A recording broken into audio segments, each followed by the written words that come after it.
नमस्कार। बहस के नंबर 1 शो ताल ठोक के में आपका स्वागत है। आपके साथ में हूं राम मोहन शर्मा। 13 जनवरी से प्रयागराज में महाकुंभ की शुरुआत होने वाली। महाकुंभ का ऐसा संयोग 144 साल के बाद आया है। योगी सरकार श्रद्धालुओं साधु संतों के लिए हर संभव व्यवस्था कर रही है, जिसकी दुनिया भर में तारीफ भी हो रही है। आज सीएम योगी ने प्रयागराज से कुंभवाणी एफएम चैनल की शुरुआत की और हिंदुओं को एकता का संदेश दिया। योगी ने कहा कि कुंभ सनातन की गौरव महिमा और कर्म का महासमागम है। सनातन को जाति, पंथ, छुआछूत और भेदभाव के आधार पर बांटने वालों को महाकुंभ देखना चाहिए। महाकुंभ का भव्य आयोजन करके एक तरफ योगी हिंदुओं का गर्व महसूस करा रहे हैं, सनातन की शक्ति दिखा रहे हैं, तो वहीं दूसरी तरफ विपक्ष के नेता महाकुंभ पर सवाल उठा रहे हैं, तो कभी व्यवस्था पर सवाल उठा रहे हैं। सबसे ताजा बयान नगीना से सांसद चंद्रशेखर का है, जिन्होंने महाकुंभ पर सवाल उठाते हुए कहा कि जिन्होंने पाप किए हैं वही महाकुंभ में जाएंगे।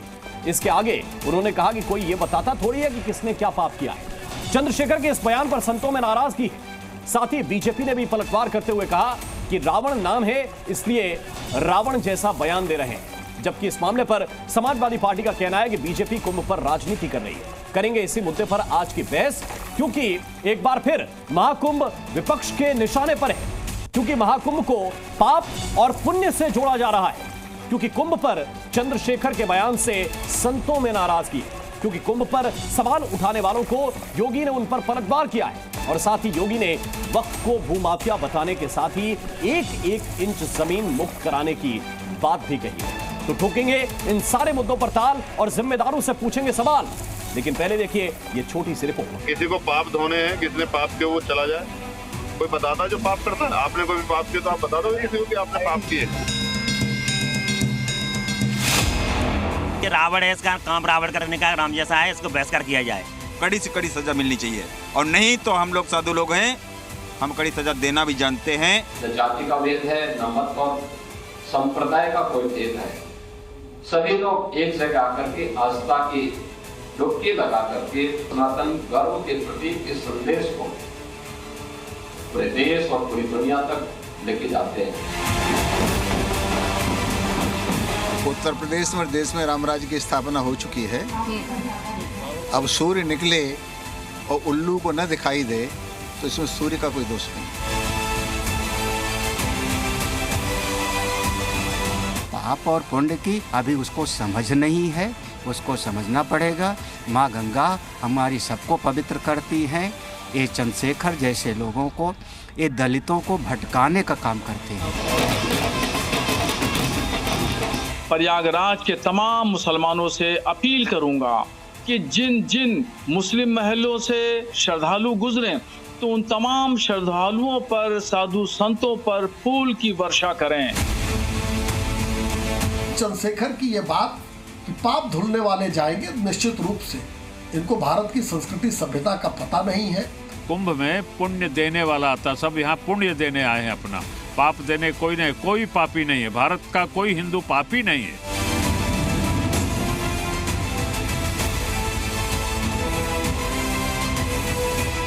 समाजवादी पार्टी का स्पष्ट मत है कि भारतीय जनता पार्टी ने सांस्कृतिक और धार्मिक कार्यों को भी राजनीतिक रंग देकर के सामाजिक सौहार्द बिगाड़ने की पूरी कोशिश किया है।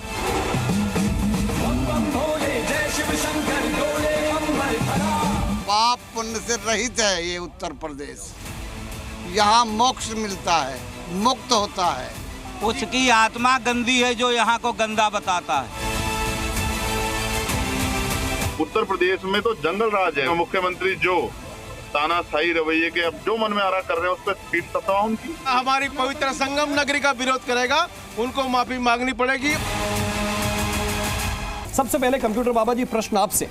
आपने बयान तो सुन लिया होगा, उस पर मैं आपकी प्रतिक्रिया चाहूंगा, लेकिन मुझे पहले बताइए, आप लोग ये कुंभ का महत्व ऐसे लोगों को समझा नहीं पाए या फिर ये लोग जो है समझना ही नहीं चाहते हैं? आपको क्या लगता है? भगवान राम ने रावण को कितना समझाने की कोशिश करी जी, क्या समझा? नहीं समझा। पापी पापी होता है, कितने ही समझाओ इनको। जिस ढंग से बयान दिया है, मुझे तो लगता है कि इनको भारत सरकार को, राष्ट्रपति जी को राष्ट्रीय शर्म का इनको एक पुरस्कार देना चाहिए, इनको उपाधि देना चाहिए, राष्ट्रीय शर्म। अरे भाई क्या बोल रहे हो तुम? तुम्हें शर्म आना चाहिए। अपने नाम पे रावण के भी कर्म नहीं तुम्हारे पास। रावण भी आपके नाम के सामने रावण लगाना भी पाप है जी। क्या आपने जो बोला है, करोड़ों जो हमारे सनातनी है उन पे आघात पहुंचा है। और जिस ढंग से, अरे भाई तुम्हें लगता है ऐसा? तुम्हारे कर्म है ऐसे? ये जानते हो कुंभ क्या चीज होती है? कुंभ क्या चीज होती है उसको समझते हो? जिसमें हमारा कितना मंथन हुआ, मंथन में हमारा उसकी जो कुछ बूंदे डिटेल से हम बताए तो बड़ी बात है, परंतु मैं कुछ क्षण बताना चाहता हूँ कि 4 जगह हमारा गिरा जहाँ कुंभ हो रहा है। सही बात। तो कहने का तात्पर्य आप उसका अर्थ ही नहीं जानते हो, तो तुम अपने सामने रावण का चिन्ह लगाते हो कि रावण की उपाधि देते हो। मैं आपके पास तुरंत नोट कराता हूं, लेकिन मूल प्रश्न वही है। नहीं, ऐसा नहीं है कि समझते नहीं है। मूल बात यह है कि समझना चाहते नहीं है, और या फिर समझते हुए भी वही कहेंगे जो कहना चाहते हैं। हमारे साथ इस वक्त इसी पर बात करने के लिए शिवम त्यागी जी हैं, उनके पास में चलूंगा। अतुल सक्सेना हमारे साथ समाजवादी पार्टी की ओर से जुड़ गए, उनके पास में आऊंगा वापस लौटकर। लेकिन शिवम त्यागी, इसके पीछे मंशा क्या है? क्या यह कहें कि एक सांसद जो पढ़े लिखे हैं, देश की संसद में प्रतिनिधित्व कर रहे हैं, उन्हें यह नहीं पता कि कुंभ को लेकर हमारे समाज की मान्यता क्या है या फिर हमारी परंपराएं क्या रही? देखिए, मैं एक ही चीज़ कहना चाहूँगा कि चाहे वो चंद्रशेखर रावण हो, चाहे वो अखिलेश यादव हो, चाहे वो राहुल गांधी हो, चाहे वो इनकी पार्टियों के लोग हों जो इस तरीके से कुंभ के समागम को जो है क्रिटिसाइज़ करते हैं या फिर अपमान करते हैं या फिर हिंदू आस्थाओं को चोट पहुँचाते हैं, अभागे हैं। और अब इससे बड़ा कोई शब्द इनके लिए हो नहीं सकता। दुनिया की सबसे ज़्यादा पैसे वाली महिलाओं में एक गिने जाने वाली लॉरेन पॉवेल जो हैं, लॉरेन पॉवेल जॉब्स, जो स्टीव जॉब्स की धर्मपत्नी है जी, जिसने एप्पल बनाया और एप्पल के क्या क्या इन्वेंशंस हुए, आज उनकी जो धर्मपत्नी है वो साध्वी बनकर जो है वो महाकुंभ में रहने वाली है, कल्पवास में जी। एक महिला जो दुनिया में आर्थिक इकोनॉमी के हिसाब से भी शिखर पर है जी, और कहीं ना कहीं भारतीय संस्कृति से इतनी दूर है, लेकिन बावजूद उसके ऊपर इस तरह की अमिट छाप है कि वो यहां पर कुंभ में आकर कल्पवास करने आ रही हैं और यहां पर रहने वाली हैं और साध्वी बनकर रहने वाली हैं और उसी तरह का जीवन व्यतीत करेंगे। और एक तरफ ये आजकल के लोग जो शायद हिंदुस्तान में रहते तो हैं और सनातन में रहते तो हैं, लेकिन संस्कृति से इतना दूर है। श्री राम मंदिर बनेगा तो उसमें नहीं जाएंगे, चाहे अखिलेश यादव हो उसमें पूजा करने से कतराएंगे, राहुल गांधी कतराएंगे, उनकी 5 पीढ़ियां कतराएंगे, चंद्रशेखर रावण जो है कुंभ को लेकर जो है भ्रांतियां फैलाएंगे, उसके बारे में अपमानित भाषा का इस्तेमाल करेंगे। अखिलेश यादव फर्जी खबरें आदि कटी पिटी वीडियोस शेयर करके इस देश की जनता और दुनिया की जनता को जो 50 करोड़ लोग आने वाले हैं उनको भ्रम में डालेंगे। इनके लिए बस एक ही शब्द है, अभागे हैं ये सारे। इसी वजह से समझ नहीं पाते, जिसको दुनिया मान रही है, जो सत्ता के, पैसे की, ताकत के शिखर पर है, उसको आज ये मतलब नहीं मानते। मतलब एक इंसान की जिंदगी कुकरमुत्ते जैसी होती है, वो उतने से लोग जो अपने आप में कहीं कुछ भी नहीं है वो आप इस तरीके से अपमानित करते हैं। इनके लिए अभागे से ज्यादा कोई और शब्द नहीं हो। ठीक, अतुल सक्सेना, लेकिन कुछ आपके नेता हैं जो कहते हैं कुंभ में ठंड में गए तो क्या मर जाएंगे क्या? अब आप बताइए कि विदेशों से लोग आ रहे हैं कल्पवास करने के लिए और हमारे देश के लोग जाएंगे तो मर जाएंगे ठंड में। नहीं, देखिए मोहन जी, जो कुंभ में आस्था है वो व्यक्तिगत आस्था होती है। बिल्कुल, कल्पवास में रहना है, नहीं रहना है, कुंभ जाना है, नहीं जाना है। सवाल यहाँ ये है कि जैसे अभी मेरे भाजपा के मित्र कह रहे थे कि महिला जो है एप्पल की वो वहां पर कल्पवास करने आ रही हैं, तो सवाल यहाँ उठता है कि क्या भाजपा कम से कम उस महिला का अपमान ना करे, क्योंकि अभी आपने देखा जिस तरीके से रमेश मिथुड़े ने किस तरीके से महिला का अपमान करा, और ये अभी आपने कल देखा किस तरीके जी झूठ बोल रहे थे, आवाज जो इन्हीं के भाजपा के चड्डा जो नेता है उसने कितनी बुरी तरह अपमान करा है। तो इन्हें ये समझना पड़ेगा जो महिलाएं वहां आ रही हैं कुंभ में, कम से कम उनका अपमान ना हो। दूसरा, जो अभी ये भाजपा के मेरे साथी है कि ये भी कहते हैं कि भाई राम मंदिर के ऊपर जाएंगे नहीं जाएंगे, तो दोनों चीजों पे मेरा आंसर यही है कि जिस तरीके से कुंभ में भी अव्यवस्था है अब तक है, 13 तारीख से कुंभ शुरू होना है और आज तक जो वहां पे व्यवस्था होनी चाहिए वो व्यवस्था वहां नहीं है जी। मतलब आप देखिए जिस तरीके से वहां पर अभी इनकी तैयारियां जो है वो पूरी नहीं है, चाहे वो वहां पे मशीन का कार्य चल रहा है, अभी जेसीबी लग रही है। अगर इस पॉइंट पे आपकी पार्टी के विधायक, आपकी पार्टी के सांसद 200 सवाल पूछें बीजेपी की सरकार से, मुझे कोई आपत्ति नहीं। आप बताइए कि साहब यहाँ बिजली नहीं लगी, यहाँ खंबा नहीं गड़ा, यहाँ तार नहीं आया, यहाँ पे अस्पताल नहीं बना, यहाँ की व्यवस्था नहीं सिक्योरिटी की, 200 सवाल पूछिए, धुआंधार पूछिए। लेकिन कोई आप ये कह रहे हैं एक तरफ तो कि आपकी व्यक्तिगत व्यवस्था है, आपकी व्यक्तिगत आस्था है, और दूसरी तरफ ये भी कह रहे हैं कि कुंभ में नहाएंगे तो मर जाएंगे। कोई बता रहे हैं कि कुंभ में वही जाएंगे जो पाप करके आए हैं, और पाप कोई खुद को क्यों बताए। भाई मैं ये कह रहा हूं व्यवस्थागत जितने प्रश्न हैं वो तो सरकार से प्रतिदिन पूछे जाने चाहिए। जहां व्यवस्था अच्छी है वहां तारीफ होनी चाहिए। मैं लौट के आता हूं, लेकिन एक ओपनिंग कमेंट में लेता जाऊं, एक ओपनिंग कमेंट सर प्लीज। मैं आपके पास लौट कर आ रहा हूं, लेकिन विवेक श्रीवास्तव, ये किस तरह का बयान है कि भाई वही कुंभ में जाएंगे जिन्हें अपने पाप धोने होंगे? नहीं, ये तो सदियों से दलितों को दबाया गया और ईश्वर का डर दिखाया गया है। ईश्वर का डर तो यहाँ पे आज से थोड़ी ना, हजारों सालों से दिखाया गया है जी। आज भी ईश्वर का डर दिखाओ कि भाई साहब आपने बोल कैसे दिया, आप तो ईश्वर आपको छोड़ेगा नहीं। तो ये आप ये बात तो समझिए कि ये कहने वाला है कौन? ये कहने वाला एक दलित है। ये वो दलित है जिसको बिठा करके साथ में पानी नहीं पिलाते थे। देखो इधर उधर की बात हमारे साथ कीजिए मत। आपको मालूम है कि इस महाकुंभ क्षेत्र में कितने महामंडलेश्वर हैं जो दलित हैं, कितने संत हैं जो दलित हैं? नागाओं की कोई लिस्ट है आपके पास कितने ओबीसी और दलित हैं? है कोई आपके पास? अगर फैक्ट नहीं है तो फिर किसी ने कह दिया दलित है। भाई समाजवादी पार्टी के दो व्यक्तियों ने नाम लिया, वो सारे दलित हैं क्या? भाई मैं किसकी बैटिंग कर रहा हूं? आप जातियों में तोड़ रहे हैं समाज को। नहीं क्यों नहीं तोड़े? भाई कितने दलित संत हैं जिनके जाकर ब्राह्मण पैर छू रहे हैं उस कुंभ के अंदर? आरक्षण नहीं होना चाहिए। अरे कितने दलित संतों के पैर छू रहे हैं भाई? होना चाहिए। विवेक श्रीवास्तव आपके पास डिटेल है? दलित बैठ के पूजा कराए और आरक्षण दीजिए हर मंदिर में। आरक्षण दीजिए मंदिर पे। दलित पुजारी नहीं है किसी मंदिर में, किसी में ओबीसी पुजारी नहीं है, किसी पे पिछड़ा वर्ग की पुजारी नहीं है। भाई जहां योग्यता है, जो व्यवस्था है उसमें बना रहे। आपको तकलीफ किस बात की? आपको सांसद की जाति याद आ गई? आपको सांसद की जाति याद आ गई? सांसद की जाति? सांसद को किसने बोला? सांसद तो मैं गया ही नहीं। मैं तो आपने क्या कहा कि वो दलित है जिनकी बयान है? आपको सांसद नहीं दिखाई दिया, उसमें दलित दिखाई दिया। पूरी दुनिया जानती है वो दलित राइट्स के लिए काम करते हैं, दलित राइट्स के लिए संघर्ष किया है, उसके बाद सांसद चुने गए हैं जी। और वो तरीके से बात कर रहे हैं या कोई द्रविड़ पार्टी बात करती है, उनको राइट है। इनका एक्सप्लॉयटेशन हुआ है, इनका एक्सप्लॉयटेशन हुआ। मैं भी सवर्ण हिंदू हूँ, कायस्थ हूँ, लेकिन मुझे पता है सवर्णों ने क्या किया है, तो हमें मालूम है इस चीज का। तो ये ज्यादा क्लीन चिट देने की जरूरत नहीं है। और भगवत गीता के अंदर लिखा हुआ है वर्ण व्यवस्था, और ये भी लिखा है कि इंटरकास्ट मैरिज नहीं होनी चाहिए। और कहेंगे तो मैं निकाल के भी कोट कर दूंगा। यहाँ बैठे हुए धर्म गुरुओं से बोल दीजिए कि बोल दे भगवत गीता में लिखी हुई चीज सही नहीं है। ठीक है, बोल दे इस चीज को कि वर्ण व्यवस्था गलत है, बोल दे। अब देखो समस्या इस बात की है, जिन्होंने अध्ययन बहुत सीमित किया हो, जो केवल किताबों तक रहे हो, उनके साथ बड़ी समस्या हो जाती है। तो ये विवेक श्रीवास्तव, मैं एक कोट करता हूं, उस पर रिसर्च कीजिएगा। मैं एक कोट करता हूं, उस पर रिसर्च कीजिए। अभी 5 मिनट के बाद फिर आऊंगा सवाल पूछने के लिए।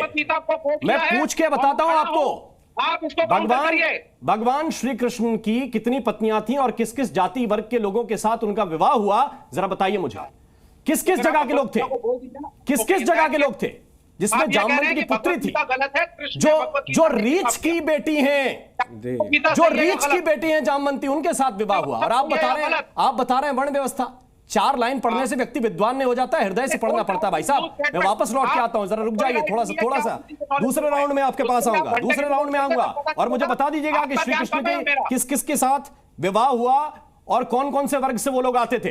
भगवत गीता गलत है इसका मतलब? मैं आ रहा हूं, अरे आके बताता हूं आपको। भगवत गीता गलत है ना आपके हिसाब से? गलत। जुनैद आरिस जी इस वक्त मेरे साथ है, उनके पास जा रहा हूं।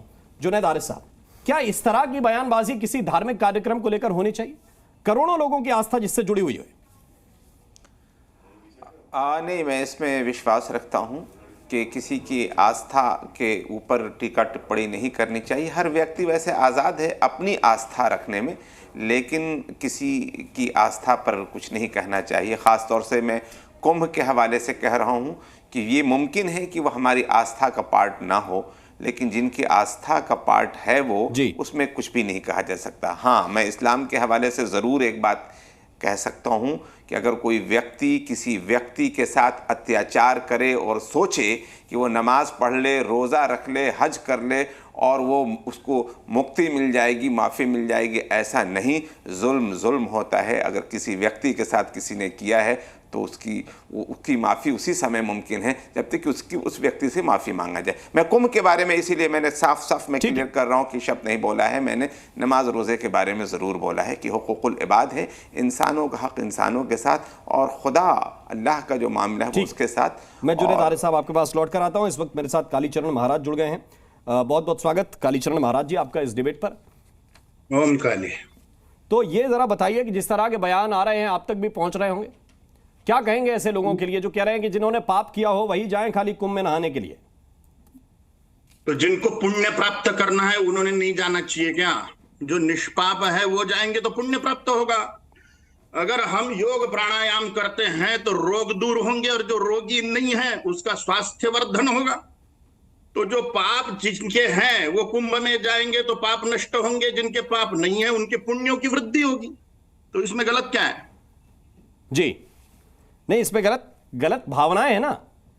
ये तो आपकी बात है कि पुण्य भावनाएं जिनकी गलत है महाराज, जी वो तो हिंदुओं के हर पर्व पर, हर क्रियाकांड पर, हर कर्मकांड पर, हर दर्शन शास्त्र पे, हर साइंटिफिक बात पे सवाल उठाएंगे, क्योंकि उनका मुंह ही उसके लिए बना हुआ है फालतू की बातें करने के लिए। जी, तो आपको लगता है कि ऐसे राजनीतिज्ञों का प्रभाव पड़ेगा महाकुंभ के आयोजन पर? बिल्कुल नहीं पड़ेगा। हिंदू जागृत हो चुका है, हिंदू धर्मनिष्ठ हो चुका है, और बढ़ते ही जाएगी धर्मनिष्ठा हिंदुओं की। और जो सत्यवादी साधु संत लोग हैं वो समाज को निरंतर धर्म के ओर प्रेरित करते रहेंगे। ऐसे भौंकने वाले कुत्तों की तरफ ध्यान देने की हिंदुओं को जरूरत नहीं है। हाथी चले बाजार और कुत्ते भौंके हजार, ये नीति से हमें अपना मार्गक्रमण करते रहना चाहिए।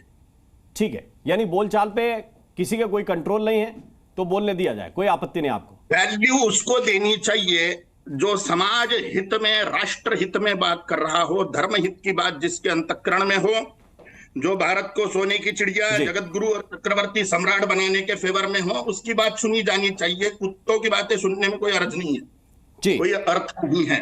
तो ये आपत्तिजनक बात आप खुद कर रहे हैं कालीचरण जी। कैसी आपत्तिजनक बात? अब आप इंसानों की तुलना कुत्तों से करेंगे तो आपत्तिजनक नहीं है क्या? निस्संशय ऐसे लोग कुत्ते ही हैं जो राष्ट्र हित में, धर्म हित में जो कार्य हो रहे हैं उस पर टिक्का टिप्पणी करते हैं।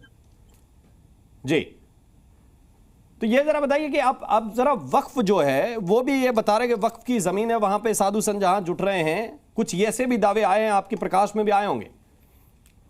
मुसलमान आक्रांता है, वो भारत के मूल निवासी है ही नहीं। उन्होंने भारत के 5 लाख मंदिरों को तोड़ा, भारत की जमीनों पर कब्जा किया, ये इतिहास साक्ष्य है। तो वक्त जिस पर भी अपना दावा ठोकता है वो मूल रूप से भारतवर्ष हिंदुओं का स्थान होने के कारण हिंदुस्तान है। वो तो सांसद भवन पे भी दावा ठोक रहे हैं। तिरुचिरापल्ली में मंदिर है शिव भगवान का 5000 साल पुराना, वहां पे एक भी मुसलमान नहीं है। वो पूरा का पूरा गांव और शिव मंदिर पे वक्फ बोर्ड ने दावा ठोक दिया। 1400 साल पहले इस्लाम आया और 5000 साल पुराना मंदिर उनका कैसे हो गया, वो गांव उनका कैसे हो गया जहां पर एक भी मुसलमान नहीं रहता जी। इसलिए ये निराधार दावे हैं। ये स्वयं ही आक्रांता लोग हैं जिन्होंने भारत को कब्जाया हुआ है। भारत माता के टुकड़े करने वाले देशद्रोहियों की हम क्या सुने।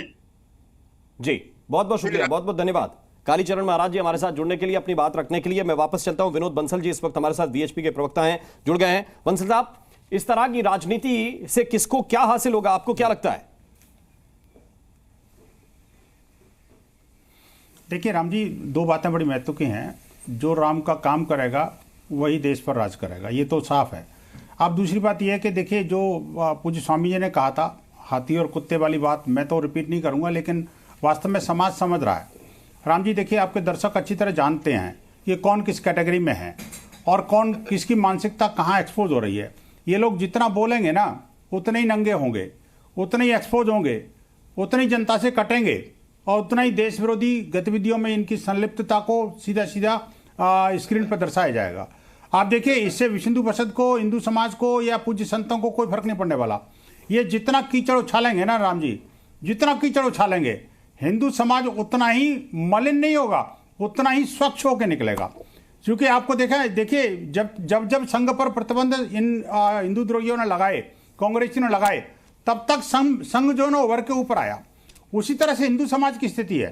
राम जन्मभूमि पर इन्होंने जितने लांछन लगाए, जितने भी प्रतिबंध लगाने की कोशिश करी, जितना भी रोड़े अटकाने की कोशिश करी, ये सारे का सारा कुनबा एक ही है जी।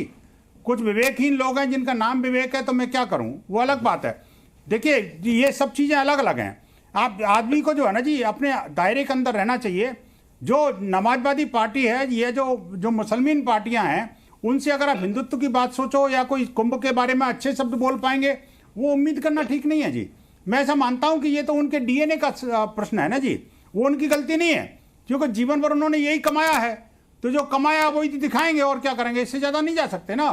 ठीक, हिंदू द्रोह करना, देशद्रोह करना, नमाजवादियों को प्रश्रय देना, अपीजमेंट के पॉलिटिक्स करना और अब हिंदुत्व को गाली देना, पूज्य संतों को अभी देखिए, अभी जो निर्णय आया है, अभी नांदेड़ जो न्यायालय का निर्णय आया है, उस कोर्ट ने साफ साफ कहा है भाई, साफ साफ कहा है कि भाई आप देखिए कि किस तरह से हिंदुओं को फ्रेम किया कांग्रेस ने, और वो 10 के 10 आरोपी बरी हो गए, और कांग्रेस उसी केस को लेकर के हिंदू आतंकवाद का सगुफा घट रही थी ना, ये सारे के सारे एक्सपोज हो गए। अभी जो नमाजवादी पार्टी है बार बार कभी ये कहलवाती है, कभी ये तो वक्फ बोर्ड की जमीन है, कभी कहते हैं कि अगर आप गंगा में स्नान करोगे तो आप मारे जाओगे, आपको आपकी जो मृत्यु हो जाएगी, और 50 तरह के बयान रोजाना आ रहे हैं, नित्य नए बयान आ रहे हैं। ठीक है, देखिए राम जी, मैं आपकी बात से सहमत हूं कि देखिए विपक्ष का काम करना, विपक्ष का यही काम है कि सरकार की कमियों को गिनाना।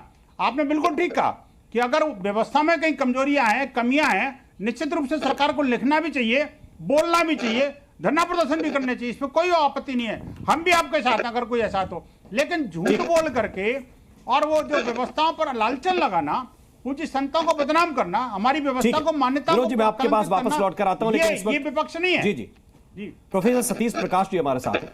सतीश प्रकाश जी, पूरे संपूर्ण हिंदू समाज का एक महापर्व है, महाउत्सव है कुंभ, और इसमें जाति धर्म से ऊपर उठकर लोग स्नान करने के लिए पहुंच रहे हैं। इसमें कोई बंधन नहीं होता कि किसका कौन सा घाट है, कौन व्यक्ति कब स्नान करेगा, और अपनी आस्था से लोग जाते हैं। क्या जरूरी है हर बात पर टीका टिप्पणी करना, विशेष रूप से आस्था के विषयों पर? नहीं, देखिए आस्था हर किसी की है, आस्था सिर्फ हिंदुओं की नहीं है। भारत एक विभिन्न धर्मों का देश है, सबकी आस्थाएं होनी चाहिए। ठीक है, अभी जिस तरह की बातें, भाषा जो आपके 2-3 लोग अभी बोला, एक वो कालीचरण जी महाराज जी की भाषा भी कोई बहुत बेहतर नहीं थी, बंसल जी की भाषा भी कोई बहुत बेहतर नहीं है। देखिए, अगर भारत का दुर्भाग्य ये रहा कि हमने गंगा को नदी नहीं माना, उसको माता माना, उसकी पूजा की, और ये भी एक सच है कि जब नरेंद्र मोदी जी सरकार में आते हैं तो बाकायदा 14,000 करोड़ रुपए उन्होंने आवंटित किए गंगा की सफाई के लिए। लेकिन आप देखेंगे कि 2018 तक आते आते अपने जो उमा भारती जी हैं उनके ऊपर बाकायदा आक्षेप लगाते हैं, जबरदस्ती उनका इस्तीफा देते हैं, और आज तक भारत में जब से नरेंद्र मोदी जी की सरकार आई है तब तक लगभग सरकार 20,000 करोड़ रुपए सरकार गंगा सफाई के नाम पर खर्च चुकी, लेकिन गंगा की सफाई अभी नहीं हुई है। अब हमको ये मंथन करना पड़ेगा, क्योंकि ये भी एक बात सच है, मैं किसी की भावनाओं को नहीं भड़काऊंगा, गंगा सबके लिए है, पवित्र है, निश्चित रूप से हर आदमी की अपनी भावना व्यक्त करने का अधिकार है। लेकिन हमको ये भी एक बात मानना पड़ेगा कि इंडस्ट्रियल पोल्यूशन के बाद अगर गंगा के अंदर सबसे ज्यादा गंदगी कोई फैलाता है तो वो धार्मिक कर्मकांड है। इस दुनिया में बहुत सारे देश ऐसे हैं कि जहां नदियों की पूजा नहीं की जाती, लेकिन वहां वो लोग नदियों को नदियां मानते हैं, नदियों से जीवन पैदा होता है, तमाम दुनिया की सभ्यताएं कहीं ना कहीं नदियों के किनारे ही बनती हैं, और वहां उनकी स्वच्छता अगर आप देखेंगे तो यहां से बहुत बेहतर रिजल्ट है। मेरा कहना यह है कि कोई भी पॉलिटिकल व्यक्ति को इस तरह की भाषा का प्रयोग नहीं करना चाहिए, लेकिन किसी भी साधु महात्मा को, जो व्यक्ति संसद के अंदर है, उसके लिए कुत्ता या जिस तरह की भाषा का प्रयोग किया, ये भी ठीक नहीं है। भावनाएं सबकी हैं। और दूसरी बात, अगर यहां दर्शन की बात करूं, मैं 2-3 चीजें बताता हूं। देखिए, महाभारत एक बड़ा धर्म ग्रंथ है, लेकिन महाभारत क्या कहता है? पुनाति कीर्तिता दृष्टा भद्र पच्यते, अगर गंगा के अंदर स्नान करोगे तो आप पाप से मुक्ति पाओगे। ठीक है, जहां नरसिंह पुराण ये कहते हैं गंगे तब दर्शनाथ मुक्ति, तो ये सारे धार्मिक ग्रंथ ये कह रहे हैं कि गंगा में स्नान करने से पापों की मुक्ति होती है। चलिए, अगर पापों की मुक्ति होती है तो मेरा कहना यह है कि जो बहुत सारी चीजें, अब आप ये बताइए, देखिए कहाँ का सच है कि अगर कोई व्यक्ति मर जाता है, मृत्यु हो जाती है, अरे ठीक है, उसका संस्कार आप मान लीजिए, आप गंगा में जाकर के स्नान कीजिए, लेकिन आप जबरदस्ती जाकर के डेड बॉडी को आधा कम जला करके गंगा के अंदर फेंक देते, ये किसी भी सभ्य देश में और कोई भी सभ्य संस्कृति को नहीं होना चाहिए। दूसरी बात, महाकुंभ बहुत अच्छा है, महाकुंभ में जाने वाले लोग तमाम लोगों को जाना चाहिए जिन लोगों की आस्था है, लेकिन सरकार को यह भी ध्यान रखना पड़ेगा कि तमाम मेलों का जो हश्र है नदियों के किनारे, वहां मेले खत्म होने के बाद आपकी कुछ बातों से मैं सहमत हूं, कुछ बातों से मैं सहमत हूं, लेकिन बस एक पॉइंट को बस थोड़ा सा आप ध्यान में रखिए, थोड़ा सा ध्यान में रखिए। गंगा की लंबाई आप जानते होंगे, लंबी चौड़ी नदी है, हर नदी की एक अपनी धारा है, और उसमें एक बात हमें समझना पड़ेगा कि अगर नगर निगम किसी दिन नोएडा की सड़कों पे झाड़ू लगा दे तो ऐसा नहीं है कि कल नहीं लगानी पड़ेगी, ऐसा नहीं है कि परसों नहीं लगानी पड़ेगी। नगर निगम का अपना बजट होता है, हर शहर की सफाई होती है, हर दिन पॉल्यूशन फैलेगा, हर दिन उसे हटाना पड़ेगा। लेकिन यह बात आपकी सही है कि कर्मकांड की जो चीजें उसमें डाली जा रही हैं उस पर हिंदुओं को ही ध्यान देना पड़ेगा। यह आपका पॉइंट एकदम वैलिड। कोई माला, पॉलीथिन, गंगा का संबंध हिंदुओं से नहीं है, भारत में रहने वाले तमाम लोग जो रहते हैं, चाहे वो हिंदू हो, मुसलमान हो, किसी नदी का संबंध मानव से तो है, किसी व्यक्ति का संबंध तो मानव से है कि नहीं? आप बताइए, किसी नदी का संबंध अगर मानव से है तो उस मानव को नहीं करना चाहिए। मैं इस डिबेट में जाते नहीं हूं, हिंदू, मुस्लिम, सिख, सारे लोग गंगा के जल से पुण्य प्राप्त करें, मैं तो ये कहता हूं। लेकिन मेरे साथ इस वक्त काजी अनस अली हैं, मैं उनके पास जाना चाहता हूं एक टिप्पणी के लिए। काजी अनस अली साहब, किसी और धर्म का कोई कार्यक्रम ऐसा हो, उस पर कोई इस तरह की कोई विवादित बात करे, खास तौर से आपकी आस्था पर चोट पहुंचाने का प्रयास करे, क्या यह जायज लगता है आपको? बिस्मिल्लाहिर्रहमानिर्रहीम। हर सभ्य समाज को ये बात बुरी लगेगी अगर आप किसी की आस्था को चोट पहुंचाने का काम करेंगे। मैं तो यहाँ ये कह रहा हूँ सबसे ऊपर उठ के कि हिंदुस्तान के अंदर गंगा है और मेरा मुल्क है हिंदुस्तान, और मेरे मुल्क के अंदर और मेरी गंगा है। मैं तो ये कह रहा हूँ आपसे, ये मेरे सवाल का जवाब दे दीजिए, क्या गंगा के पानी से अगर मैं वुजू करूंगा तो क्या वो वुजू कबूल नहीं होगा? क्या मैं गंगा के पानी से गुस्ल करूंगा तो क्या वो गुस्ल कबूल नहीं होगा, इबादत कबूल नहीं होगी? या वो पानी है सबके लिए। अब आप कोई उसको अगर गंगा को अगर पूज रहा है तो वो उसके लिए, हमें कोई इससे इनकार नहीं होना चाहिए। और एक पर्व हो रहा है, एक आयोजन हो रहा है, किसी भी धर्म का हो, अगर महाकुंभ हो रहा है तो उसके अंदर सबको बढ़ चढ़ के हिस्सा लेना चाहिए, सपोर्ट करना चाहिए। और अगर आप सपोर्ट नहीं कर सकते हैं तो उसकी मुखालिफत तो कम से कम नहीं करना चाहिए, क्योंकि इससे मैं समझता हूं कि जमहूरियत को कहीं ना कहीं खतरा होगा। देश के अंदर जो में एक अगर छोटा एक सबसे कम्युनिटी, सबसे छोटी कम्युनिटी भी है और वो अगर अपना धार्मिक आयोजन कर रही है तो उसमें सबको करने देना चाहिए। यही हमारे मुल्क का दस्तूर है, कानून है, और मुल्क इसी को यही अनेकता में एकता का प्रतीक है। जी, बेहतर बात आपने कही है। मैं थोड़ा सा और आगे बढ़ना चाहता हूं। शिवम त्यागी, आपने बहुत सारी चीजें एक साथ सुनी हैं, खास तौर से मैं इस पर आना चाहता हूं। जैसे विवेक श्रीवास्तव जी थोड़ी देर पहले अपनी बात रख रहे थे कि आप लोगों ने मौका ही नहीं दिया उन लोगों को, जब भी वो लोग कुछ बोलते हैं तो आप उस पर विवाद खड़ा कर देते हैं। देखिए, सबसे पहले मैं एक चीज कहना चाहता हूं कि जहां तक बोलने का विषय है, अभी जैसे सतीश जी ने बोला, ठीक है, हिंदू धर्म में जैसे गंगा जल का महत्व है, गंगा का महत्व है, ऐसे ही बाकी धर्मों में भी बाकी जलों का महत्व है। मैं नहीं जाना चाहता इस्लाम में किस जल का महत्व है, देश जानता है, या कैथोलिक चर्च में कौन सा जल दिया जाता है उसका विषय भी मैं जानता और समझता हूं। लेकिन क्या सतीश जी की इतनी हिम्मत है कि उसके बारे में कुछ कह दे? उठ के भाग जाएंगे, पैनल छोड़ना पड़ जाएगा उनको ये सब बकवास करने के नाम पर। मैं इस तरह की भाषा का इस्तेमाल इसलिए कर रहा हूं क्योंकि यहां इनको स्वतंत्रता है, जो भी उल्टा सीधा बकना है बको और निकल जाओ। नहीं होना चाहिए ऐसा। मैं एक त्योहार मनाता हूं या फिर काजी अनस अली एक त्योहार मनाते हैं, दोनों की सैंक्टिटी बराबर है, दोनों की आस्था बराबर है, दोनों का धर्म बराबर है, दोनों का एक दूसरे के धर्म के प्रति और अपने धर्म के प्रति सम्मान बराबर है। तो जाहिर है हम उस आस्था को छेड़कर उसमें क्यों अपनी राजनीति करना चाहते हैं। और इससे आगे एक और चीज मैं कहना चाहता हूं, ये कहा गया कि भाई इस तरह की चीजें हैं यहां पर गंगा में, ये साफ वो साफ, और उसके अलावा विवेक जी ने जो खास तौर पे कहा, मैं मानता हूं कि ये तो मुझे लगता है कि हिंदू धर्म के नए रिसर्च स्कॉलर हैं। वो ऊपर सुबह गूगल करके 4 लाइनें पढ़ के आते हैं और उसी में से अपना बाकी की डिबेट निकाल देते हैं और इनको लगता है कि हम इसी तरह की बातें करेंगे। अब मैं वर्ण व्यवस्था पर बहुत लंबा नहीं जाना चाहता, नहीं प्लीज विवेक जी बस हो जाइए ना। लेकिन एक चीज बहुत बेहतर लगी है, यहां पर समाजवादी पार्टी के प्रवक्ता जो कि हिंदू हैं, उनसे ज्यादा बेहतर भाषा जो है इस समय इस्लामिक स्कॉलर जो अनस है उनकी है। इस्लामिक स्कॉलर अनस तो कह रहे हैं कि नहीं सबका त्योहार है, अच्छा रहना चाहिए। जुनेद हारिस कह रहे हैं अच्छा रहना चाहिए। ये जो विवेक है, ये जो कालनेमी है, ये कह रहे नहीं नहीं ऐसे कैसे, ये तो बिल्कुल गलत है। दूसरा वो समाजवादी के प्रवक्ता कहते नहीं नहीं ऐसे कैसे, बिल्कुल गलत है। तो अरे शर्म से डूब मरो भाई। नहीं जाते दर्शन करने मत जाओ, नहीं जाते कुंभ नहाने मत जाओ, नहीं धुलने पाप मत धुलो, नहीं पुण्य कमाना मत कमाओ, लेकिन ये भाषण तो मत दो। और भी कुछ नहीं, बाकियों से ही सीख लो भाई, दूसरे धर्म के लोगों से सीख लो। क्या है ये, किस तरह की भाषा है? हाँ विवेक जी, जी बोलिए। बराबर मानते हैं। और ये अगला पेचड़ा कुछ नहीं है। ये क्या क्या कहा आपने शुरुआत में कि मैं कायस्थ हूं, अगला पेचड़ा कहां से, ये सेंस ऑफ एंटाइटलमेंट कहां से आया आपका? सब बराबर है भाई, हिंदू हैं आप भी और मैं भी। शंभू समाज क्या था? राजा राम मोहन रॉय कौन थे? स्वामी विवेकानंद ने क्या रिफॉर्म्स बोले? हाँ तो ये धर्म इतना बड़ा है कि इसमें रिफॉर्म हो सकते हैं। मुझे मत बताइए कि राजा राम मोहन राय ने किस बात का रिफॉर्म किया और उसको हमने माना। नहीं, बहुविवाह व्यवस्था को हमने हटाया, सती प्रथा को हमने हटाया, विधवा विवाह प्रथा को हमने कराया, क्योंकि हम ऐसे धर्म है कि अपने धर्म में भी अगर कोई क्रिटिसिज्म आता है उसको लेना जानते हैं, लेकिन हिम्मत है क्या बराबर वालों के बारे में बोल दो? नहीं, हिम्मत है दूसरों को बोलने में।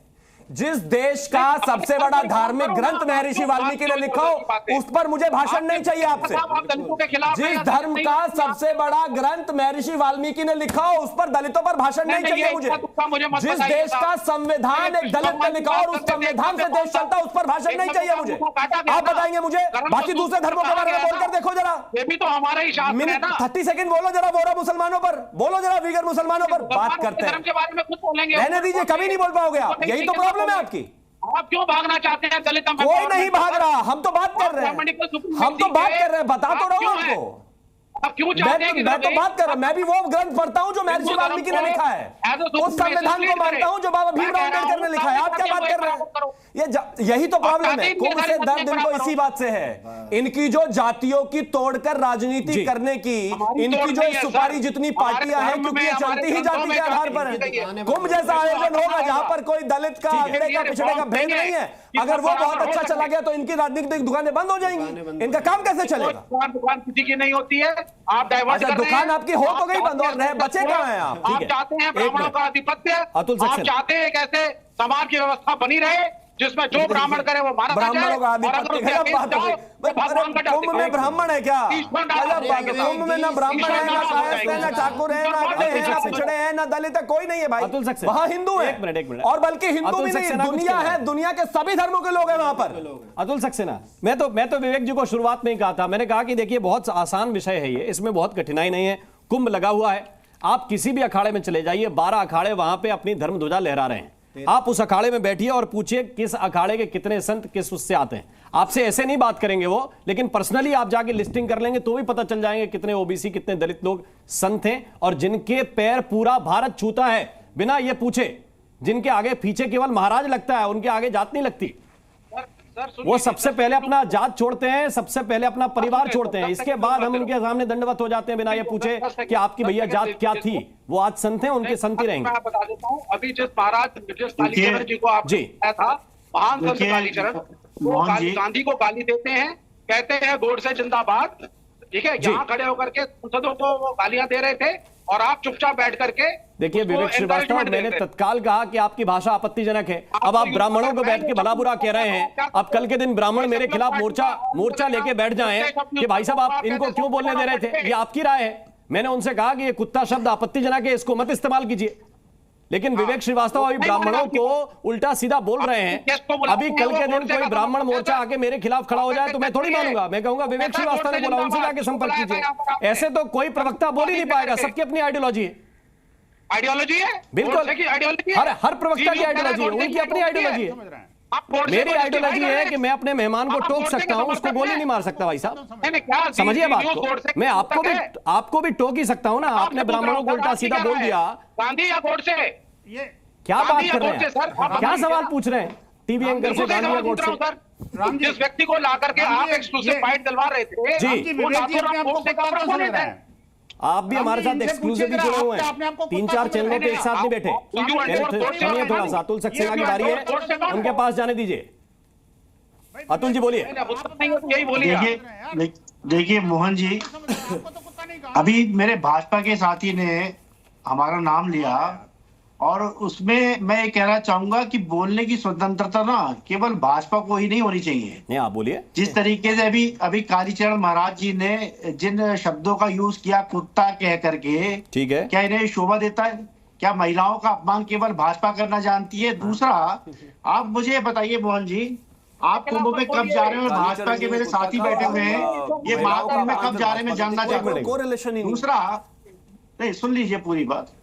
मैंने जब डिबेट शुरू हुई तो मैंने अवस्थाओं का जिक्र करा, जाने ना जाने की मैंने व्यक्तिगत आस्था का बात बताया। नहीं, आपके नेताओं ने उस पे आपके नेताओं ने टिप्पणी करी, इसलिए मेरा आपसे प्रश्न था। अब व्यवस्थाएं उठाना मैंने फिर समर्थन किया कि आप खूब उठाइए, ये आपका विषय है, आप बोल रहा हूँ ना। जी बोलिए। मैं बोल रहा हूँ ना सर। देखिए, मुझे नहीं पता कि राम मोहन जी आप कुंभ में कब जाएंगे, कब नहीं जाएंगे। मुझे नहीं पता भाजपा के मेरे साथी यहाँ बैठे कुंभ में जाएंगे भी कि नहीं जाएंगे, केवल दिखावा करते हैं। स्वागत है। अरे सुन लो भाई, अरे भाई सुन तो लो, मैं बोल कहा रहा था। आप तो लेकिन आप नहीं जा सकते, आपकी नौकरी चली जाएगी अगर आप चले गए, यही तो दिक्कत है। ठीक ठीक, एक एक करके। अब देखिए मोहन जी, बोलिए। इन्होंने कहा कि मैं नहीं जा सकता और इनसे बोलिए कि मैं अभी कुंभ में नहा करके अभी कल ही लौटा हूँ जी, कल ही लौटा हूँ। अभी 3 दिन से मैं प्रयागराज में ही था। मत बोलो, मत बोलो, मैं तो नौकरी की परवाह कर रहा हूँ। आप जा सकते हैं, निजी तौर पे आपकी पार्टी वाले विरोध में हो जाएंगे, यही तो परेशानी है। मैं तो भाई की चिंता है मुझे, इसलिए बोल रहा हूँ। नौकरी चली जाएगी, बिल्कुल चली जाएगी। अरे जिस पार्टी का मुखिया आज तक 500 साल बाद बनने वाले राम मंदिर में मत्था टिकाने ना गया हो, वो कुंभ क्या जाएगा भाई? जिसको 500 साल बाद श्री राम के आने की खुशी ना हो, कुंभ में उसको कुंभ की कहाँ खुशी होगी बताइए आप? हनुमान जी के, बड़े हनुमान के दर्शन करके आया हूँ, आशीर्वाद लेके आया हूँ। आप बताइए, आप अच्छा, तो बहुत अच्छी बात है। भगवान आपकी नौकरी ऐसे जारी रखे। एक छोटा सा सवाल कर रहा हूँ अतुल सक्सेना, इसके बाद आप कंटिन्यू कीजिए। जरा बताइए, आप स्नान करके आए, आपकी तबीयत खराब हुई क्या? मशीनें लगी हुई है, आपकी तबीयत खराब हुई क्या अतुल सक्सेना? अतुल सक्सेना, आपकी तबीयत खराब हुई क्या? आपको निमोनिया हुआ, कुछ हुआ क्या? आनंद बड़ा होगा मेरे ख्याल से। तो देखिए मोहन जी, मैंने आपको मेरे को टाइम दी है ना, आप बीच में इंटरप्ट करेंगे, ऐसे नहीं चलेगा ना। मेरे को सुनिए, अपना वृतांत बताया कि आप नहा के आए, मैंने तो ये पूछा आनंद बड़ा कि तबीयत खराब हुई? अरे सर सुन तो लीजिए जी। 2 बातें भाजपा के मेरे मित्र ने हम पे आरोप लगाए, जरा मैं बोल तो दूं भाई। एक इन्होंने कुंभ का बताया, एक राम मंदिर का बताया, दोनों बात सुन तो लीजिए। जी जी। कुंभ मैंने आपको बता दिया कि वहां पर अभी व्यवस्था, जो कुंभ शुरू होने वाला है 13 तारीख से, सरकार की तैयारियां पूरी नहीं है। ठीक है। वहां पर अफरा तफरी का माहौल है, स्वास्थ्य कैंप पूरे नहीं है, पार्टून पुल तैयार नहीं है, जेसीबी मशीनें लग रही हैं, ड्रेजर मशीनें लगी हुई हैं, व्यवस्था पूरी नहीं है, लॉ एंड ऑर्डर ठीक नहीं है, नंबर 1। नंबर 2, जो ने राम मंदिर की बात करी, मैं कुंभ से राम मंदिर भी गया था। राम मंदिर में जो मैंने देखा, पता नहीं मुझे ये गए नहीं गए हैं, केवल चिल्लाते हैं ये। वहां पर देखिए मोहन जी, होता क्या है, जब भी हम मंदिर जाते हैं तो वहां पर वातावरण बड़ा जो है पवित्र होता है। और वहां पे एलएनटी के लोगों को, जिन्हें ठेका दे रखा है, वो राम मंदिर की जहाँ मूर्ति है उसके सामने जूते पहन करके चलने का काम कर रहे हैं। वह राम मंदिर अभी पूरा निर्माण नहीं हुआ है और आपने उद्घाटन कर दिया साल भर पहले। तो हमारा तो बार बार यही हस्तक्षेप है कि जो चीज पूरी नहीं हुई है,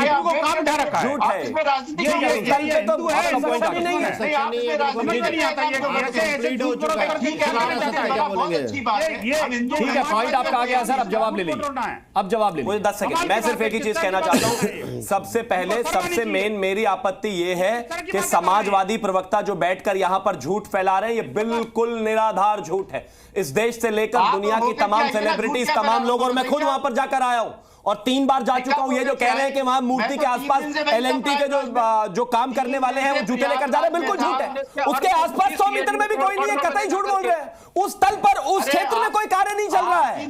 कृपया करके झूठ बोलना बंद करो भाई। ठीक है, नहीं जाना श्री राम मंदिर, मत जाओ। नहीं जाना चाहते मत जाओ। आप अपमानित करना चाहते हैं करिए, लेकिन इस तरह की भाषा का इस्तेमाल मत करिए भाई। सतीश दास, गलत है। ठीक है, दिगंबर अखाड़े से सतीश दास महाराज मेरे साथ हैं। सतीश दास, 50 करोड़ की जो हिंदू लोग जा रहे हैं, जिन्हें कुंभ में आस्था है। सतीश दास महाराज, 1 मिनट अतुल जी, आपका पॉइंट आ गया। हमने किस सरकार को वोट आपका पॉइंट सर आ गया अतुल जी। सतीश दास महाराज प्लीज। सतीश दास जी बोलिए। तो शांत हो जाइए थोड़ा सा, बोलिए।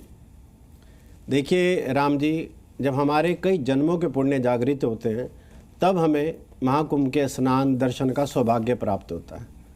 और जिनका जीवन जिनका अस्तित्व भी जातिवादी की राजनीति हो, उनको तो भय लगेगा, क्योंकि सामाजिक समस्या का सबसे उत्कृष्ट उदाहरण अगर कोई है इस धरा पे तो वो महाकुंभ है, जहाँ हिंदू समाज ही नहीं अन्य समाज जिनकी ईश्वर के प्रति आस्था है वो भी निश्चित तौर पर पहुँचते हैं। एक जातवाद के भेद को भुला के एक समानता के साथ माँ गंगा के चरणों में अपना नमन करते हैं और एक साधना को अपने संपूर्ण करते हैं। वहाँ कल्पवास क्यों होता है? केवल आप उसको पाप पुण्य तक नहीं देखिए, वो मोक्षदायिनी माँ गंगा है, वो मोक्षदायिनी स्थली है, उसको प्रयागराज कहते हैं जी, तीर्थों का राजा है वो, राजा हैं वो। वहाँ उस स्थली पे जाके जब हम साधना करते हैं तो हम मोक्ष प्राप्ति की तरफ जाते हैं बिल्कुल। और ये जो वक्तव्य आया ये दो कारणों से आया, एक तो भय और एक अहंकार।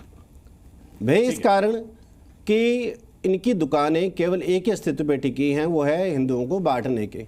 लेकिन जो कुंभ से एक संदेश जा रहा है, एक आस्था का जो सैलाब उमड़ रहा है, उससे इनको भय लग रहा है। ठीक है, अब मैं चाहता हूं काजी अनस अली, आप काफी देर से कहना चाह रहे हैं, इस वाद विवाद के बीच में उलझा हुआ था, प्लीज बताइए। देखिए, मेरा कहना सिर्फ इतना सा ही है कि एक बड़ा पर्व हो रहा है हिंदुस्तान के अंदर, इसको गौर से देखना चाहिए। अच्छा हुआ क्या है, हो क्या रहा है, जिस तरीके से अभी महाराज का बयान आया, इससे पहले काली महाराज जो थे उनका बयान आया था, वो जो भी उनका नाम था उनका बयान आया, उन्होंने थोड़े कुछ इस तरीके के अल्फाज इस्तेमाल कर लिए, वो भी गलत था। मगर ये है कि उस पर रिएक्शन इतना ना होना चाहिए। मेरा सिर्फ इतना कहना है कि आप हमारे देश के अंदर अगर ऐसा आयोजन हो रहा है और हिंदुस्तान की मेजॉरिटी का एक बड़ा आयोजन हो रहा है, तो उसमें सभी को मिलके कोई टीका टिप्पणी नहीं करना चाहिए, उसी में सभी को मिलके शामिल होना चाहिए और आगे उसको बढ़ाना चाहिए। दूसरी बात यह, धर्म का काम भी, मैं अगर इस्लाम का प्रचार प्रसार या इस्लाम का काम कर रहा हूं तो प्रॉफिट मोहम्मद सल्लल्लाहु अलैहि वसल्लम के बताए हुए तरीके पे करूं। इसी तरीके से हमारे सनातन भाई जो हैं, हमारे सनातन धर्म गुरु जो हैं, वो उनसे भी निवेदन है कि आप भी राम जी के बताए हुए रास्ते पर ये काम करने की कोशिश करें, ताकि इससे अच्छा संदेश जाए, अच्छी तरीके से मनाने की कोशिश कीजिए। एक बड़ा पर्व है। तुरंत जुनैद साहब बोलिए। देखिए, मैं एक चीज़ बताऊं कि ये बड़ी अजीब बात है कि चंद्रशेखर आज़ाद जी एक माननीय सांसद सदस्य हैं। अब जाहिर सी बात है, उनको भी शुमार अगर देखा जाए तो वो हिंदुओं ही में होता है, दलित को भी आप हिंदू ही में शुमार करते हैं। वो अपनी आस्था अब व्यक्त करने में बहरहाल वो आज़ाद हैं, लेकिन उनके लिए इसमें कोई शक नहीं है कि कुत्ता जैसे शब्द का यूज़ करना बहरहाल ये अपमान है। और ख़ास तौर से अगर ये नहीं, अगर कोई व्यक्ति के पर्टिकुलर किसी का नाम लेकर कोई बयान देता तो तत्काल में वहीं पे टोक देता। मैंने फिर भी उन्होंने बिना किसी बयान के वो बात कही, तब भी मैंने टोका। आप सभी का बहुत बहुत शुक्रिया, बहुत बहुत धन्यवाद आप सभी का हमारे साथ इस ताल ठोके का सहयोगी बनने के लिए। आपका बहुत बहुत शुक्रिया। जी न्यूज़ पर खबरें लगातार जारी है।